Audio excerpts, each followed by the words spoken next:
Olá, bom sábado, tudo bem consigo que está aí a assistir? Bem-vindo aqui mais uma vez à Igreja de Aveiro, bem-vindos a mais um sábado e mais uma vez estou aqui com o meu irmão, com o meu amigo Gil, né? Estamos aqui para mais uma lição, consigo aí também em casa, onde quer que nos esteja a assistir. E estamos aqui para estudar a lição número 10, não é, Gildo? E antes de começarmos a estudar a lição, vamos então fazer uma breve oração. Eu vou pedir ao Gildo que nos dirija em oração. Bom dia, vamos orar? Deus Pai que está no céu, muito obrigado por ser sábado, muito obrigado porque o Senhor nos protegeu durante a semana.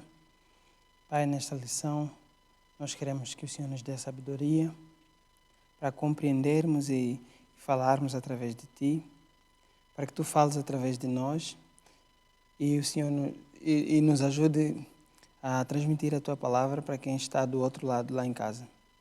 Nos abençoe, em nome de Jesus. Amém. Bom, Gildo, como estávamos a dizer, a lição número 10, não é? E esta lição é interessante. E é interessante ter-nos calhado também a nós os dois falar sobre ela, não é? Porque a lição número 10 tem como título Devolver e fala como nós devemos fazer a nossa gestão, não é? Como mordomos, e isto aqui, gestão, é gestão de tudo.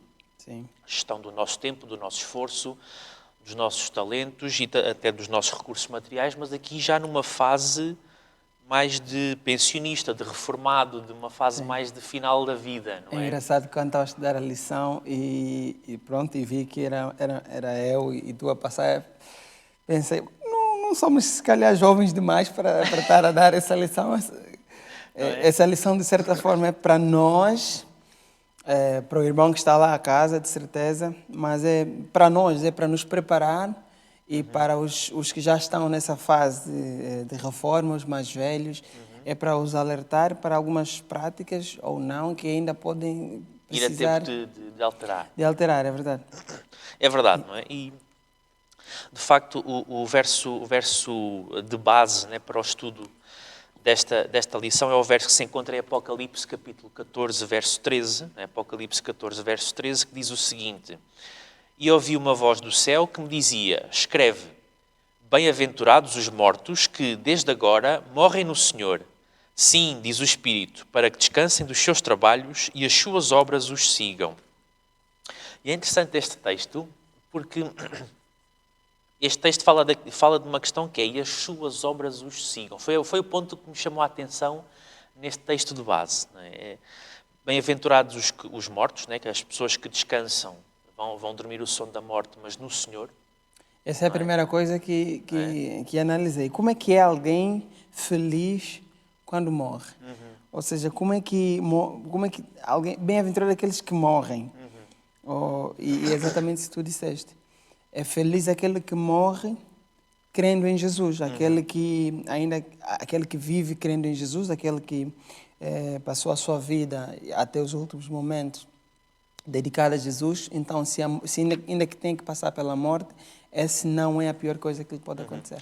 Estavas a falar e eu achei interessante que disseste, houve uma altura que disseste assim, os que vivem em Jesus. Porque, na verdade, quem morre no Senhor ou quem morre em Jesus é quem viveu em Jesus. Não é? Daí que o texto continua e diz que eles descansem dos seus trabalhos, né, na hora da morte, mas que as suas obras os sigam. Ou seja, as obras vão atrás deles, né, adiante deles. Né. Como assim? Eles descansam no Senhor, mas deixaram todo um testemunho enquanto viveram no Senhor. Sim. Não é? Ou seja, daí que as suas obras, já depois de eles terem cessado a sua vida nesta terra, as obras deles, a expressão exterior do que ia no coração, é o que fica ainda a dar testemunho de quem era o seu Senhor. É? E como vamos ver na lição, como vimos durante a semana, né? As pessoas quando morrem. Todo mundo morre e pouco ou nada levam. Né? O que fica, na verdade, são as suas obras. E é interessante também que na lição de sábado diz-nos que quando as pessoas envelhecem, algumas preocupações começam a surgir quanto ao futuro. As pessoas começam a ter medo ou de morrer mais cedo demais, e aí depois sentem que pronto, a família vai ficar desprotegida. as pessoas também começam a ter medo, às vezes, de viver tempo demais. Por exemplo, há pessoas que vivem e depois chega um tempo que já não têm recursos para os... Ou as doenças já estão Exato. muito graves, ou a qualidade de vida vai se deteriorando cada vez mais. Exatamente. Não é? Ou aqueles que, por exemplo, têm uma vida e por alguma catástrofe, por exemplo, de saúde, os seus bens todos prontos esvanecem. Tem que ser gastos naquilo. Pronto, quando no início nós dissemos, pronto, jovens, para jovens, essa lição parece que não é, mas é porque nós só esperamos quando chegar a certa idade para começarmos a nos preocupar em alguns tópicos que aqui a lição vem abordar, como a questão de sermos mordomos com o que nós estamos a trabalhar hoje em dia. E essas preocupações, eu acho que deviam chegar muito mais cedo. De facto, repara, há aqui uma frase, quase no final do primeiro parágrafo do texto do autor, que diz assim: a transição do trabalho para a reforma pode ser uma experiência muito traumática. É interessante, não é? Porque quando uma pessoa, por exemplo, no caso de Portugal, a reforma já está... Já não me recordo se é aos 66 anos de idade ou aos 68, já não me recordo. Estava na ideia que era 65, mas talvez, é uma questão de confirmar. De confirmar, mas está aos 60 e muito já. Mas é interessante que quando esse momento em que legalmente a pessoa, se desejar, não é obrigada, né? Mas se desejar pode já passar para uma fase em vez de trabalhar, passar uma fase de ser pensionista, é uma fase de uma mudança significativa na vida. Há pessoas que ficam um pouco apreensivas porque estavam muito habituadas à atividade do trabalho e se calhar vivem mesmo e vivem mesmo assim, e nós até conhecemos muitas experiências de pessoas que, quando vão para a reforma e deixam de trabalhar e passam a ficar muito mais tempo em casa, passado pouco tempo adoecem e vão descansar mais cedo do que era suposto, porque houve ali qualquer coisa no organismo que não se adaptou. Não é? Há outras pessoas que até se adaptam muito bem. Agora, a questão é, enquanto mordomos, e tu falavas aí bem, às vezes esta fase final da vida, para muitas pessoas, começa a trazer pensamentos e preocupações que se calhar deviam ter sido alvo de reflexão e de planeamento mais cedo. E por isso é que esta lição, parecendo não ser para nós, pessoas mais jovens, na verdade até é. Olha, tu que és jovem, não penses que isto é só para daqui a 20 ou 30 anos na tua vida. Começa já a planear a tua vida daqui para a frente. Verdade. E de facto, e temos nesta questão, a lição na verdade gira à volta disto, é a questão do planeamento. Né? E vamos analisar já aqui um caso, né, que é um caso de um homem que foi planear, mas à maneira dele. Não é? Verdade. O rico louco. Né? A Bíblia tem muitas histórias, principalmente no Novo Testamento. Jesus tem muitas histórias de pessoas ricas e cada uma com uma lição diferente. Para quem não sabe, essa história está no livro de Lucas 12, de 13 ou 16, vamos ler do 16 ao 21. Okay? Quando apareceram 12 irmãos, a dizer: Jesus obriga que o meu irmão reparta a herança comigo. Depois Jesus disse: eu não sou juiz entre vocês. Okay? Porque ele percebeu as intenções dele. E aí no verso 16 conta-lhes uma parábola, dizendo: o campo de um homem rico produziu com abundância e arrazoava consigo mesmo, dizendo: que farei, pois? Não tenho onde recolher os meus frutos. Disse: farei isto, destruirei os meus celeiros, reconstruí-los-ei maiores, e aí recolherei todo o meu produto e todos os meus bens. Então direi à minha alma: tens em depósito muitos bens para muitos anos. Descansa, come e regala-te, ou folga-te. Mas então Deus lhe disse: louco, esta noite te pedirão a tua alma, e o que tens preparado, para quem será? E assim, o que entesoura para si mesmo, não é rico para Deus. Então temos essa história do homem que viveu a vida toda e acumulou os bens todos e chegou a uma altura que disse: bom, trabalhei, sou rico, tenho tudo amontoado, tanto é que ele já tinha, mas ele pensou: não, vou abrir lugar para muito mais, vou investir para ter muito mais ainda. E chegou a um ponto em que diz: ok, estou rico, estou bem, vou ficar descansar. Há algum problema em trabalharmos e assegurarmos a nossa reforma, em termos mais, em trabalharmos, em juntarmos mais, como o homem fez? Repara, há aqui uma questão, várias questões interessantes. A primeira é que Deus chamou de louco. Olha, tu és louco. Porquê é que Deus chama de louco uma pessoa que fez um determinado planeamento para ter o seu orçamento e a sua capacidade financeira para o resto da vida? Por uma questão muito simples. Jesus, na parábola que conta, ele não dá indicações de qual seria a idade deste homem. No texto que tu leste, não há indicações de qual seria a idade. Agora, uma coisa é certa, como tu também já disseste, ele já tinha posses, porque ele recebe, ele tem uma colheita enorme, o seu campo, Deus o fez prosperar, a colheita produziu bastante, portanto a colheita é enorme e os celeiros que ele tinha antes não tinham espaço suficiente para armazenar aquelas toneladas todas de cereal que ele colheu. Provavelmente porque os celeiros já teriam lá cereal de colheitas anteriores. Não é? Ou então seriam pequenos. Agora, a questão é, ele já tinha celeiros que já tinham lá material dentro. Ele podia simplesmente pegar na colheita que Deus lhe deu, encher os celeiros que tinha até cima e depois o restante utilizar para ajudar os mais necessitados, por exemplo. Sim. Usar para ajudar os outros. E nós relembramos em lições anteriores, já vimos em lições anteriores o problema da cobiça, a forma como, por exemplo, Deus, creio que foi nessa lição que Deus também nos relembrou, e através dos livros do Velho Testamento, as instruções que ele dava aos israelitas para quando faziam a colheita. Às vezes estavam a fazer a colheita e a pôr as espigas nos sítios onde eles a levavam. Às vezes havia espigas que caíam para a beira da estrada, ou caíam, né? E as instruções que eles tinham era para não apanhar isso. Sim, ou seja, a colheita era desenhada de maneira a que ficassem sobras pelo caminho. E as sobras eram para os pobres, para os órfãos, para as viúvas, para os sem-abrigo.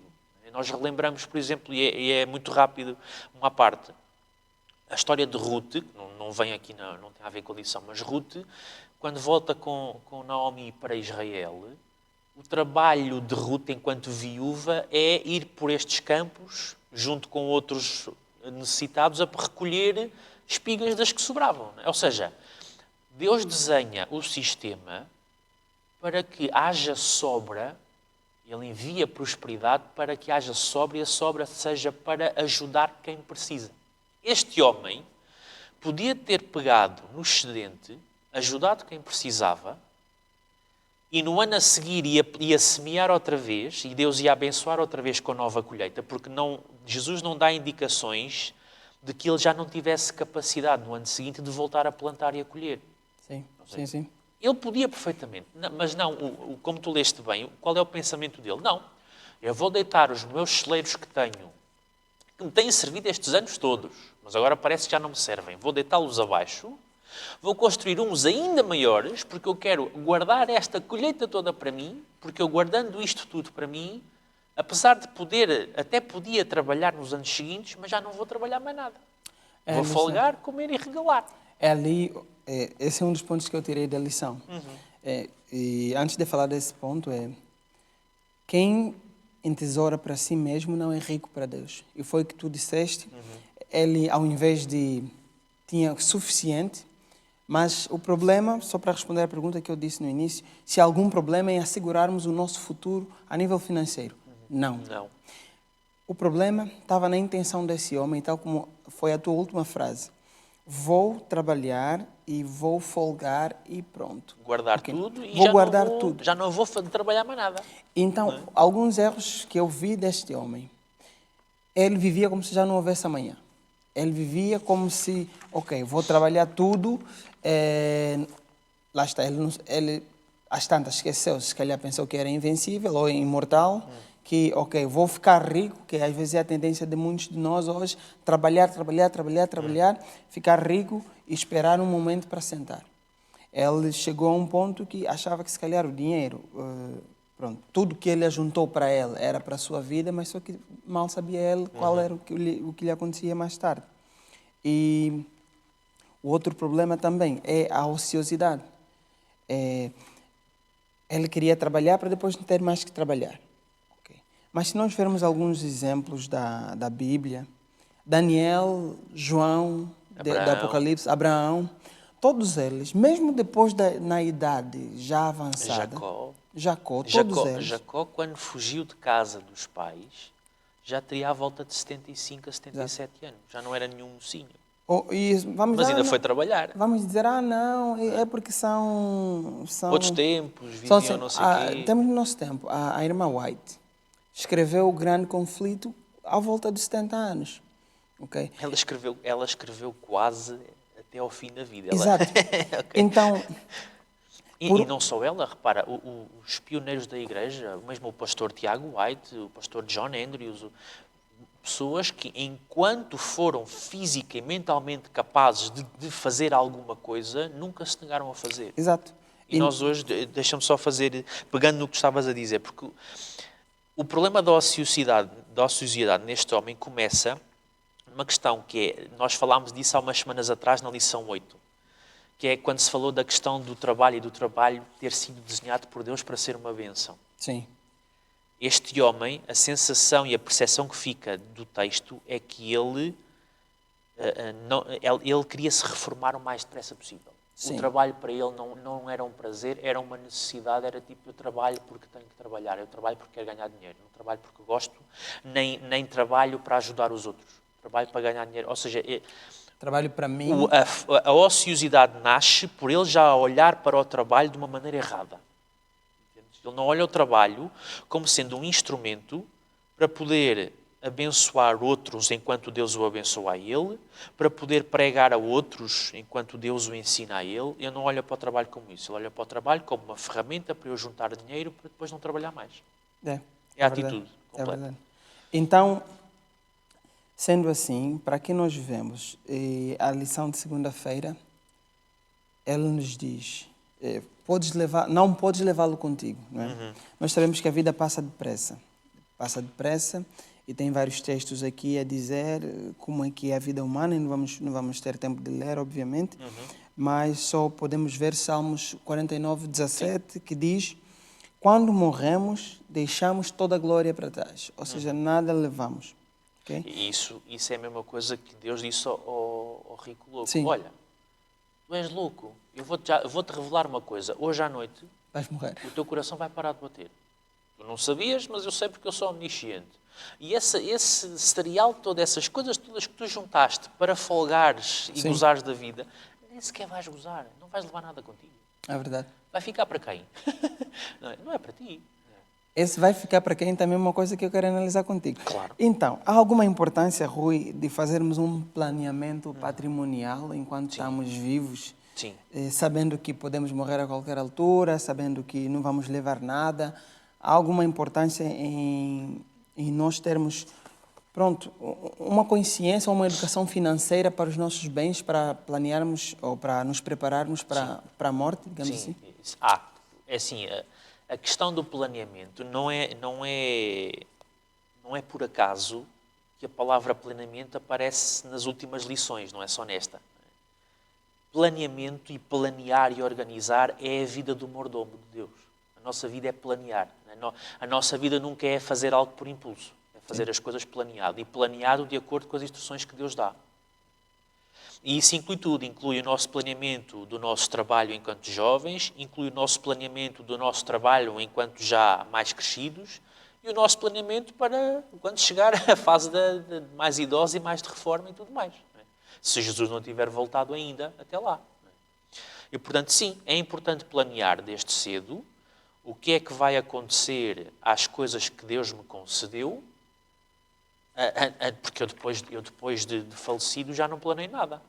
Okay? E depois de falecido, se não houver nada planeado, depende do que as leis do país disserem que se faz aquilo. Por isso é que, às vezes, a lição nos dá várias dicas que, obviamente, adaptam-se a cada país e a cada família. Mas uma delas, às vezes, é criar testamento, Sim. enquanto legalmente feito, claro, porque não é só escrever um papel. Não, tem que ser, por exemplo, em Portugal tens que registar o testamento no notário, Exato. com um funcionário que registra aquilo, certifica, etc. Sim, etc. sim, sim, porque qualquer um pode escrever um documento a dizer que, Tem olha, tem que ter a tua o assinatura. Rui passa as riquezas todas para o Gildo. Não me importava. Mas não ias levar muita coisa.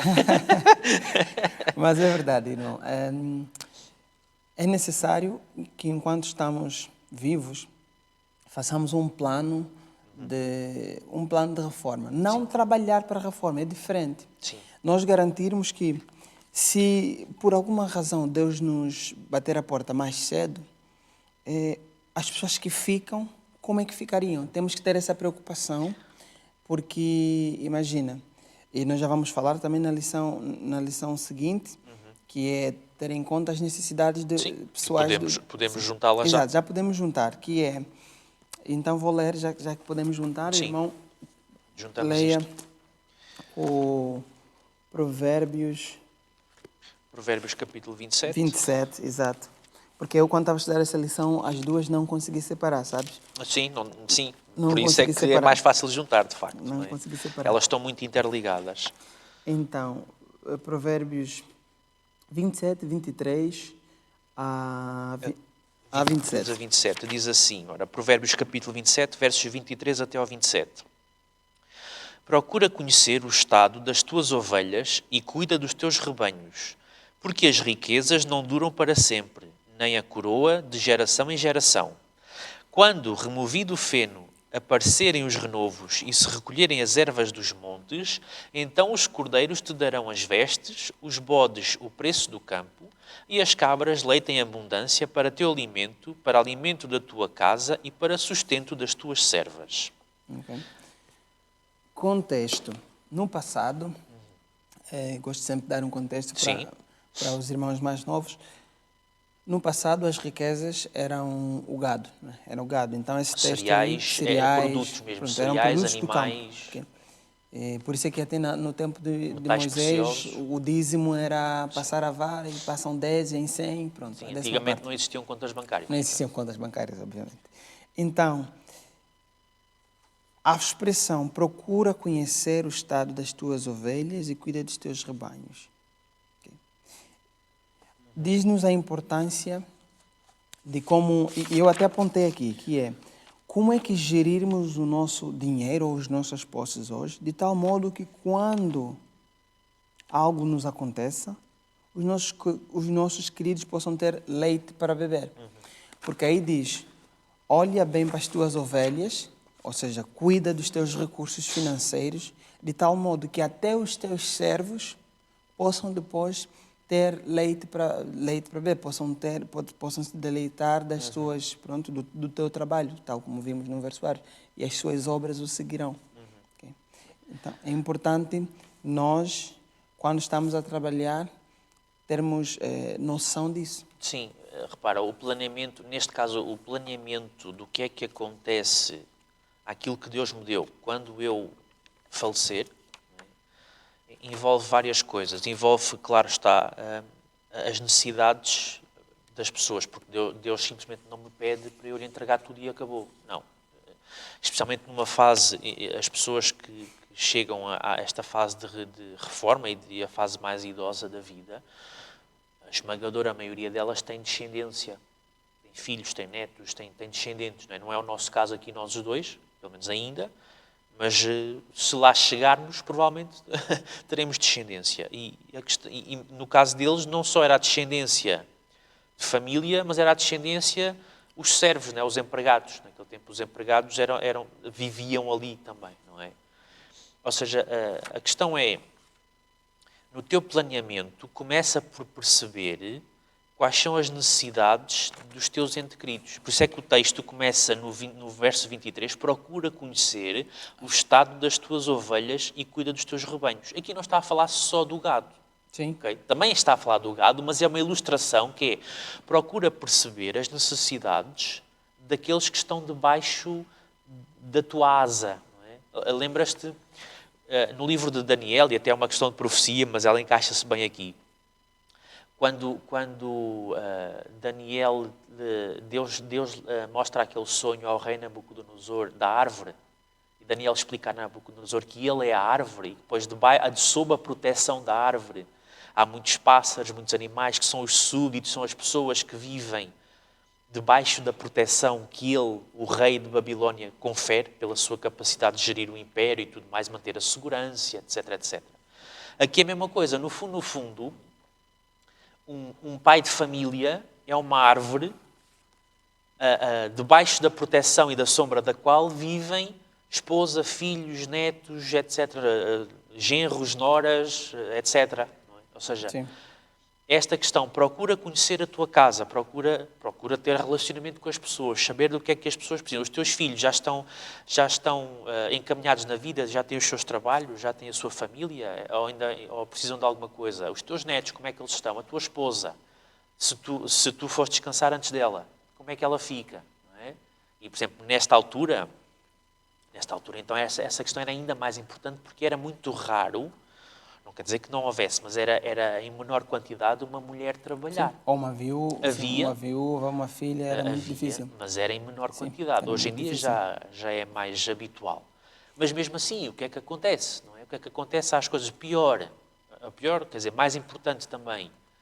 Se tu não fizeres planeamento, pode acontecer que os teus descendentes venham até a guerrear entre eles para ver quem é que fica com mais porque não foste tu que decidiste logo. Sim, Pode acontecer. pode acontecer. Pode acontecer. Pode acontecer. E para evitar isso, não. X é para ali, X é para ali, X é... O dono daquilo já decidiu, ponto final. Está decidido. Não é? Evitar problemas. E uma das coisas também que eu vi, eu analisei mais as tuas ovelhas, não como as pessoas à tua volta, mas assim como o teu património. Todo mundo já está farto de saber que as riquezas, a própria Bíblia diz, o dinheiro não dura para sempre. Ou seja, principalmente o dinheiro parado não se multiplica. Sim. O dinheiro parado não se multiplica. Nós temos vários exemplos no mundo social e de certeza que os mais jovens estão familiarizados com o grande pugilista Mike Tyson, que era bilionário, mas às tantas recentemente, há uns anos, deu uma entrevista que ele disse, eu era bilionário e de repente hoje em dia estou tipo a procurar o que é que... Gastou tudo. Lá está. Por quê? Procura conhecer as suas ovelhas porque vai acabar. Vai acabar. E lá está. Vai chegar uma fase em que já não vai estar a ter rendimentos. Mesmo na nossa vida, né? Por isso é que às vezes as pessoas tomam a atitude... Não podemos ser nem 8 nem 80. Uns tomam a atitude do rico louco que vamos trabalhar, depois guarda, não olha para o lado, não olha para as ovelhas, como as pessoas. Esse é um extremo, né? Exato. E tem um outro extremo que não olha para as ovelhas enquanto posse. Ou seja, mas Deus vai cuidar de cada dia, então... Não se faz gestão, não se faz poupança, não se faz... Não, Deus que faça tudo. Exato. Né? Deus é que tem que cuidar de mim. Exato. Então é tipo, Deus cuida de mim. Não, Ele faz o trabalho todo e eu não faço parte nenhuma. Né? Que é o outro extremo. Não é? Sim, sim. Ou eu querer fazer tudo, ou eu querer que seja Deus a fazer tudo. E o que Deus diz é, não, eu tenho a minha responsabilidade e tu tens a tua. Tu fazes a tua parte, eu faço a minha. É um trabalho de equipa. Exato. É? Como filhos de Deus e mordomos que somos, nós devemos trabalhar e garantir um plano financeiro de tal modo que no nosso dia a dia, para aquelas surpresas, e nós já falamos na lição passada que quem é fiel a mim, quem é mordomo, emprestará e não pedirá emprestado. Okay? É importante que nós tenhamos uma vida estável de tal ponto que nós consigamos ter estabilidade não só para nós, mas para os outros. Sim, e repara, por exemplo, nessa questão que tu falaste agora, eu lembrei-me de uma questão importante. Porque às vezes há pessoas que viveram a vida de tal maneira sem planeamento que quando vão descansar, os descendentes, a herança que recebem são dívidas daquela pessoa para serem pagas. Exato. Okay? Quantos casos? É isso que nós vamos querer deixar aos nossos queridos, à nossa esposa, aos nossos filhos, é dívidas? Se calhar não é bem isso que nós queremos deixar, não é? Então, se calhar, o planeamento das heranças e da reforma e da vida idosa, se calhar começa antes.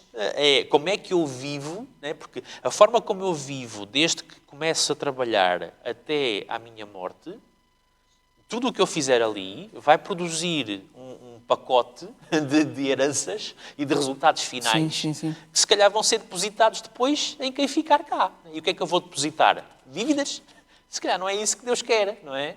É verdade. E queria ler um versículo que, na verdade, também já liga a lição seguinte, que está ainda em Provérbios 30, o 8, e vou ler o 9 também, que é: afasta de mim a falsidade e a mentira. Segunda parte: não me deixes nem pobreza, nem riqueza. Dá-me o pão que me for necessário, para não acontecer que, se eu for rico, se eu estiver farto, vai negar o Senhor e dizer: quem é o Senhor? Ou então, se for pobre, venha roubar ou profanar o nome de Deus. E a lição está sempre em torno disso, do equilíbrio Sim. Das nossas posses. Nem sermos nem 8 nem 80, nem avarentos, porque Deus reprova a avareza, e nem também... Nem esbanjadores. Nem esbanjadores, para que depois vamos deixar dívidas, como tu disseste. A nossa vida tem que ser de tal forma que Deus nos dá o necessário, nós consigamos gerir estas posses, para que quando caso, ou eventualmente, nós vamos mais cedo, os que ficam tenham sustento. Sim, repara, é interessante, lembrei-me agora, o texto que tu leste de Provérbios é de alguém a dizer a Deus: olha, na minha vida, não me dês nem a mais, não me dês a mais, que é para eu não me vangloriar de que eu sou muito rico e não sei o que, não preciso de Deus, e não me dês também de menos, porque senão eu posso ser tentado a roubar porque tenho fome. Sim. Resumindo. Mas é interessante quem é que escreve isto. Quem é que escreveu Provérbios? Salomão, Rico. rei. Okay. Escreve isto. Olha, não me dês a mais. Ok? Ele é rei, portanto ele é rico.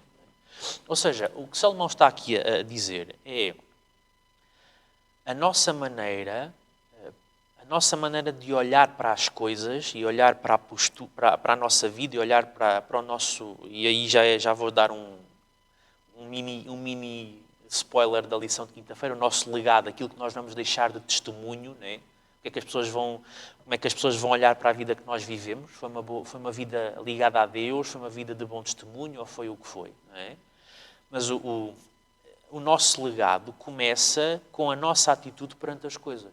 Porque Salomão era rico, mas mesmo ele disse assim: olha, atenção, eu não quero muito, porque senão pode ser uma tentação para mim. Também não quero muito pouco, porque muito pouco também pode ser tentação para mim. Exato. E agora há aqui esta questão que é o suficiente. Daí o ligarmos com as necessidades. Quando falamos de avaliar o rebanho, avaliar as pessoas e avaliar as necessidades, está-se a falar de o que é essencial na vida das pessoas, na minha e na dos descendentes. Ou seja, o que é essencial? Essencial é o quê? É comida, é roupa, é um sítio onde morar, se calhar é uma para quem tiver a hipótese disso, uma formação académica, ou que seja para conceder aos filhos uma possibilidade de um trabalho com outro tipo de salário, eventualmente. Ou seja, é uma preparação de estruturar os descendentes e estruturar quem fica para poder viver. Mas é isso. O essencial não é luxos e coisas supérfluas. Não é? Ou seja, é o essencial. E é o que Salomão diz aqui: olha, dá-me o essencial. E nessa lição há uma frase que eu gostei muito, que com a ajuda de Deus, pelo poder de Deus, podemos vencer a tentação do inimigo que nos faz tornar dinheiro, uma bênção de Deus, Sim. em maldição. Sim. Até na caridade. Exato. Aqui estamos a falar de uma lição de caridade. E ela fala aqui de um ponto muito importante, mais na segunda metade da lição, que é, às vezes há aquelas pessoas que durante a vida viveram para si. Sim. Não se preocupavam muito, ajudavam uma vez ou outra, mas até pronto, a pessoa chateou, eu ajudo, mas não ajudavam com gosto. Não tinham o altruísmo e o gosto em ajudar no seu caráter. Não olhavam para o seu rebanho. Pronto. Mas depois, quando estão mais na fase final da vida e quando estão a ver que as doenças no corpo já estão a agravar, etc, etc, de repente dão tudo a toda a gente. Daí o tema, caridade no leito da morte. Que é tipo, não, agora que eu já percebi que vou morrer, agora vou dar tudo, vou ser muito bonzinho, que é para Deus ver que eu fui muito bonzinho, e então morrer no Senhor. E o que Deus diz é, oh meu amigo, é assim, não vale a pena agora vires no fim da tua vida, tentares-me subornar, quando toda a gente percebeu qual foi o tipo de vida que tu viveste durante os anos todos que eu te dei aqui. Sim. Não é? Ou seja, a caridade no leito de morte, ela só é genuína se for alguém que já era caridade no tempo de vida. Sim. Porque se for só caridade no tempo de morte, então muitas vezes é uma tentativa, às vezes até inconsciente, de subornar Deus. Porque, imagina, o próprio Salomão, nesse texto, ele segue depois em Eclesiastes, quando diz mais à frente, quem ama o dinheiro nunca se farta dele. Porque quem é egoísta, quem vai trabalhar para si só, vai achar sempre que ele precisa, vai juntar e nunca vai olhar para os outros. Sim. Tudo é vaidade. E caridade no leito da morte, Deus não aprova isso. Não é isso que Deus exige dos seus seguidores. Quando a vida não refletiu isso, não é o leito de morte que vai resolver É as coisas. aquela história de, ok, então vou fazer um último bem na vida para aquela história da boa ação, ok, já vivi assim, vou fazer a boa ação. Para pagar o preço pelos meus pecados, é quase Exato, né? exato. É isso, Salvar-me pelas obras. Exato, não é? Então devemos ter muito cuidado do modo como justificamos as bênçãos que Deus nos dá, para depois não chegarmos ao final da nossa vida e percebemos, bom, esse tempo todo sou ou não sou rico, independentemente do que eu tenha, mas olhamos para trás, foi uma vida vazia, em que basicamente só trabalhamos E foi para nós. Foi para nós. Sim. Então, aí pergunta, afinal, qual é o legado que tu queres deixar? Exatamente, né? Fazendo a ligação com o legado. Porque, repara, a questão aqui é, e eu estou-me a relembrar também daquele texto de Lucas, em que Lucas escreve, quando a tua mão direita estender para ajudar o teu irmão, sim. que a tua mão esquerda não o saiba. O que é que ele quer dizer com isto? Que é, quando estiveres a ajudar alguém, tipo, ajuda só, não é preciso fazeres publicidade para que toda a gente saiba que estás a ajudar. E muitas vezes esta caridade no fim da vida é alguém que sabe que a vida que viveu não foi um bom testemunho de um crente e de um mordomo de Deus, mas agora é que quer vir construir um legado e um testemunho, um exemplo para deixar aos outros. Sim. E o que Deus diz é, olha, o teu legado espiritual, o teu legado tem a ver com o teu caráter. Não tem a ver com o que tu fazes quando morres. Tem a ver com o que tu fizeste durante todo o tempo de vida. E é esse o teu legado. Quem foi o Rui que as pessoas conheceram? Quem foi o Gildo que as pessoas conheceram? Não é? Verdade. E por isso é que esta situação, esta questão de, quando nós falamos de planear a reforma, planear as heranças, planear o leito de morte, significa como é que vives agora. Porque a forma como eu vivo agora vai influenciar o que eu vou planear mais à frente. Okay? Traduz tudo a isto, é o caráter. Não é? Que legado é que eu deixo? Deixo um legado de dívidas, deixo um legado de egoísmo, de avareza, de alguém que era gastador, de alguém que não se preocupava em fazer uma poupança, de alguém que não sabia gerir, de alguém que era um mau exemplo para os outros, mas depois no fim da vida é que tentou apagar, é que tentou dar ali um jeitinho. Não, afinal, é isso? Sim, sim. Há um conselho em 1 Timóteo 6,17 que diz: aconselha aos ricos do presente século para não serem orgulhosos nem depositarem a sua esperança na instabilidade da riqueza, mas em Deus, que tudo nos proporciona ricamente para o nosso aprazimento. Okay? E ligando isso com o legado, era o objetivo de Deus, mesmo já depois do pecado, porque antes do pecado não haveria essa questão de pessoas muito ricas, muito pobres. Todo mundo tinha suficiente. Mas mesmo depois do pecado, Deus, ao longo do tempo, foi nos dando dicas, ensinamentos mais claros do que mais transparentes do que a água, para que todo mundo ninguém sofre à nossa volta. E recordando apenas rapidamente, novamente, os sistemas que Deus montou em Israel, da agricultura, como nós já falámos.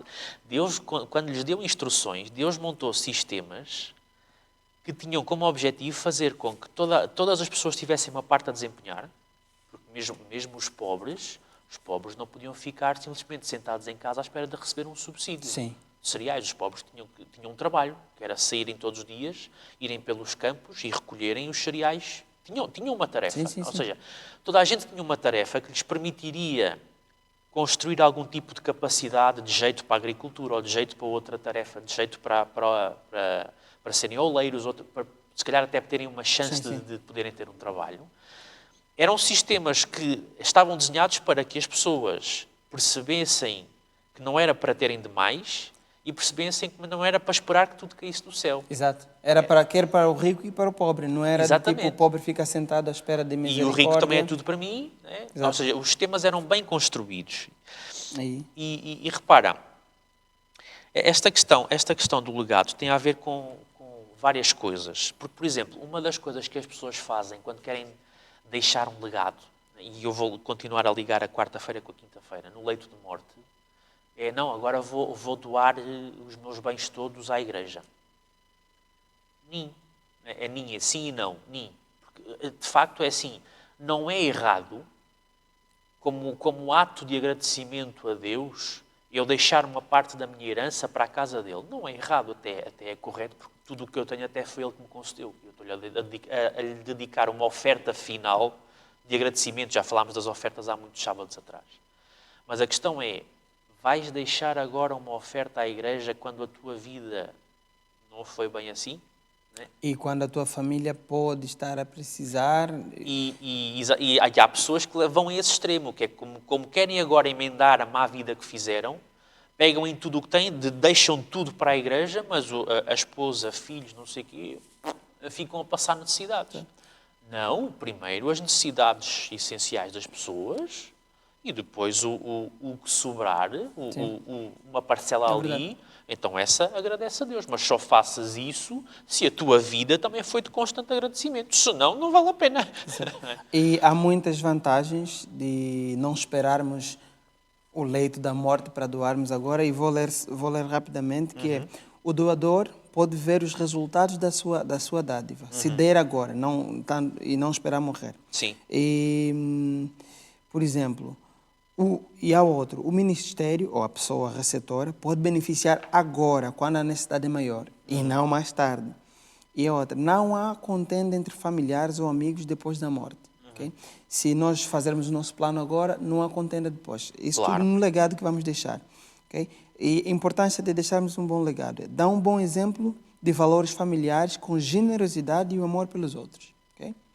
Minimiza os impostos de sucessão. Tu falaste daquelas pessoas que, em vez de deixarem herança, deixam dívidas. Sim, okay? E não só, repara, se tu não fizeres... É óbvio que isto também depende das leis civis. Sim. Mas, por exemplo, se tu não deixares as coisas bem definidas, o Estado até pode cobrar certos impostos, pode até ficar com uma percentagem dos teus bens materiais para ele, porque tu não deixaste uma herança escrita, por exemplo. Exato. Então os parentes até ficam com um X% que é dividido entre os descendentes, mas depois o Estado vai lá e 20% ou 30% é do Estado. Exato. Tu não definiste primeiro. Então, garante que a dádiva será dada à entidade que deseja, não é? E demonstra que o coração do doador foi transformado de egoísta para altruísta.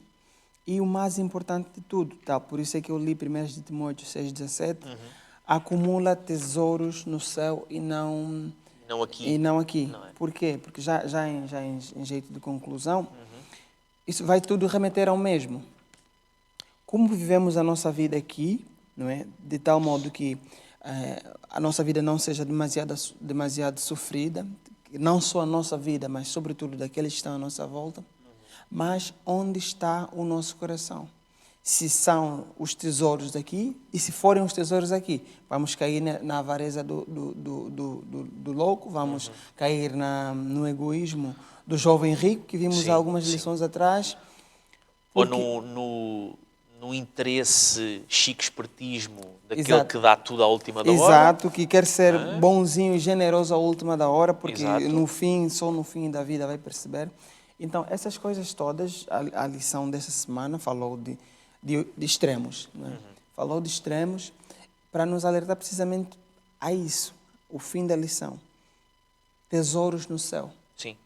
E repara, quando tu dizias, e num dos pontos que leste, que é extremamente importante, que é logo o primeiro, o doador pode ver realmente os resultados da dádiva. Isto aqui está a falar, há muitas pessoas, hoje em dia talvez não seja tão comum, pelo menos em Portugal, mas nos tempos bíblicos até era bastante comum. As pessoas, mesmo sem, não esperavam por estarem já muito doentes. Quando já estavam na fase da aposentadoria ou já estavam numa fase avançada, já tinham planeado que X% dava para eles viverem e os outros X% eles já repartiam logo pelos filhos. Okay? Faziam logo essa repartição, estando ainda vivos, okay? Para não ser depois ter que vir o notário, abrir o testamento para ver. Não, já estava feito em vida. E é uma questão interessante porque é assim, o que é melhor? Eu vou puxar um exemplo dos tempos bíblicos. O que é melhor? É melhor eu pegar no meu terreno e permitir que o meu terreno seja uma bênção para os mais necessitados e ver durante o meu tempo de vida um órfão, por exemplo, daquele tempo, que já vem há vários anos ao meu terreno recolher as sobras de tal maneira que ele até já em conversa já começou a aprender um pouco de agricultura. E se calhar eu agora até preciso de mais trabalhadores e quem é que eu vou contratar? Ele, porque ele já sabe. É muito mais melhor isso, porque eu vejo logo em vida um jovem que era órfão e que não tinha perspectivas e agora trabalha para mim e agora se calhar até já vai casar, entretanto passado uns anos, já tem um salário, etc. E eu vejo isso em vida, do que eu guardei tudo para mim e depois, mesmo que aconteçam essas coisas boas, podia ter sido até uma bênção para o meu caráter. Eu ver o resultado bom de uma coisa boa que eu fiz e isso me encorajar a continuar a ajudar. Sim, porque ajudar o próximo, nós estamos a ajudar a nós a tirar Estamos a formar caráter, o nosso e o dos outros. Porque ao dar implica tirar algo de ti. E Jesus só fez Jesus é o maior exemplo da dádiva. Porque Sim. tu consegues ter o melhor caráter quando consegues tirar algo de ti sem sentir que egoísmo ou avareza por aquilo. Nós só não damos mais porque nós sentimos que é tudo nosso e Temos aquela tendência. Temos aquela tendência.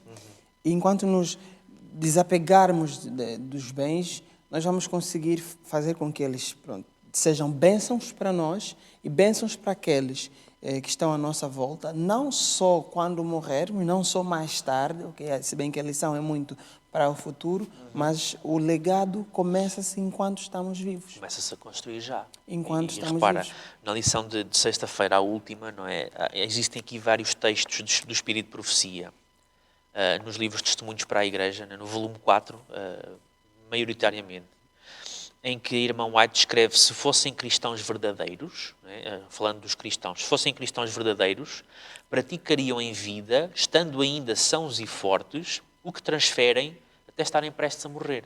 Sim. E depois, mais à frente, num outro parágrafo, ela fala de nós cristãos sermos os executores dos nossos próprios testamentos. O executor é aquele que vai pegar no testamento e fazer a divisão. Sim. Não sermos apenas os escritores do testamento, sermos os executores. Sim. Porque aquela questão é... Isso é possível quando estás vivo, claro, durante a tua vida. Porque o que Deus diz aqui é, se tu podes ser bênção agora, porque é que só has de ser bênção daqui a 30 anos, ou 20 anos, ou 10 anos, dependendo da vida de cada um? Se eu te dei condições para seres bênção agora, sei bênção agora, abençoa já. Sim. Abençoa, né? Prepara tudo e abençoa e vais ver que até tu vais ficar contente e até vai ser bom para ti veres os resultados daquilo que tu próprio fizeste. E aí sim, aí vais viver no Senhor e se for o caso disso, se Jesus não voltar antes, morrer no Senhor. Sim. Morrer assim. Feliz. Voltamos ao verso final, e é com esse que nós terminamos, que a morte só é feliz quando a vida é no Senhor. Exatamente. Amém, Rui. Não sei se tem mais alguma coisa para concluir. Não, é mesmo isso. É mesmo Amém. Isso. Amém. Saber planear e saber que o futuro constrói-se já. Já e hoje. e tendo em vista que os melhores tesouros não são aqueles que... O melhor futuro ainda, não é? Exato. É aquele que nós estamos a guardar e a preparar hoje. E também esse futuro se constrói já. Amém, Rui. Amém. Pode só fazer uma oração para terminarmos, então? Sim. Vamos orar.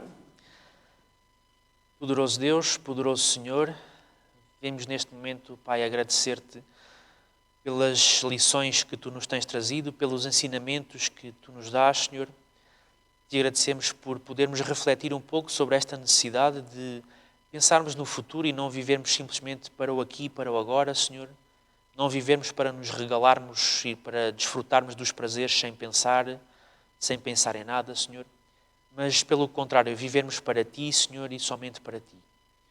Ó grandioso Deus, utiliza-nos, Senhor, como bênção uns para os outros, utiliza-nos para sermos dispenseiros das Tuas bênçãos, Pai. Amém. Que Tu nos abençoes a nós e nós façamos a repartição disso e a partilha disso com os outros à nossa volta, Pai. Amém. Que seja esse o nosso estilo de vida e que não sejamos pessoas ociosas, Pai, que não sejamos pessoas que digamos que agora é com os outros, eu já fiz a minha parte. Não, Senhor, enquanto nós temos forças, enquanto Tu nos dás forças, que nós tenhamos a noção que as forças vêm de Ti e que Tu nos concedes essas forças e essa capacidade com um propósito. Não é para nós desfrutarmos só para nós, Senhor. Amém. Que a nossa vida seja assim, seja de partilha, de bênção e de testemunho de Ti e que seja esse o legado a deixar àqueles que se seguem a nós, Senhor. Independentemente da nossa idade, quer sejam os mais crescidos, quer sejam nós ainda jovens, Senhor, que todos trabalhemos nesse sentido para no futuro, Pai, nesse grande futuro eterno no céu, Senhor, estarmos todos contigo, todos plenamente transformados no caráter, Senhor Deus, e todos plenamente a viver essa alegria, Senhor, de partilharmos a felicidade eterna uns com os outros e todos juntos contigo, Senhor. Amém. Seja essa a nossa vida aqui, seja esse o nosso pensamento também em relação ao futuro. E tudo isto suplicamos, Senhor, em nome de Jesus. Amém. Amém. Bom sábado. Bom sábado e bom sábado para si sábado em para casa. E vamos agora aguardar os momentos do sermão. Amém.